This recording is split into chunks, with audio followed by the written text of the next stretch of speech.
We all receive them: emails, text messages, phone calls, trying to trick us into revealing personal and financial information.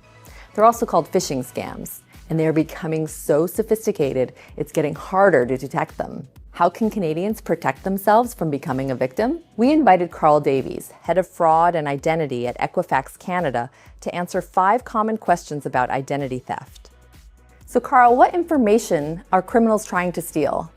Criminals are trying to go after personally identifiable information. So this will be things like name, address, date of birth, pieces of information that are tied uniquely to you.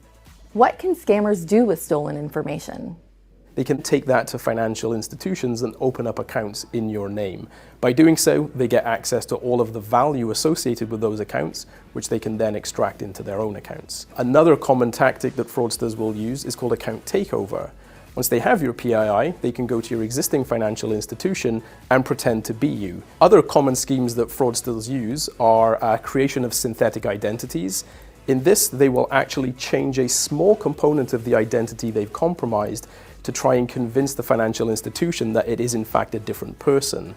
The problem here is when they get access to the accounts for that synthetic ID and eventually take all of the value, the financial institution is left chasing somebody that doesn't exist. What can I do to protect my personal information? Understanding how that SMS is coming to your phone, were you expecting it?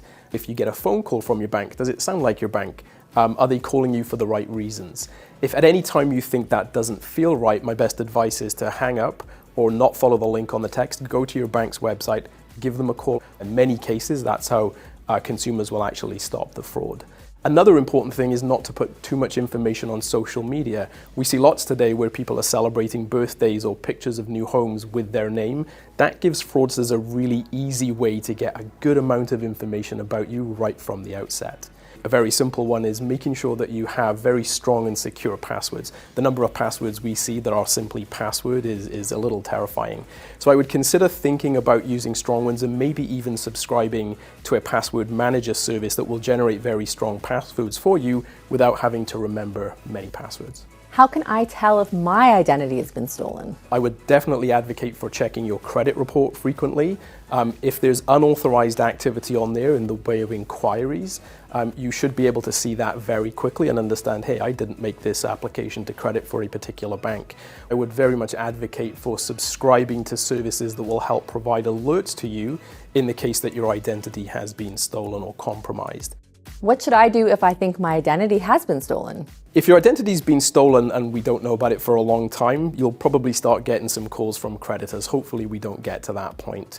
Where you do see unauthorized activity, I would certainly reach out to the financial institution that's associated with that activity, but also reach out to your own financial institution as well. It's very important to report the incident to law enforcement.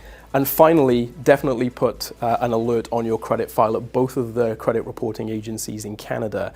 That flag will alert any subsequent lenders to the potential risk and enable them to take due diligence and protect you further. Thank you, Carl, for your insights. I know I feel more secure knowing all these facts.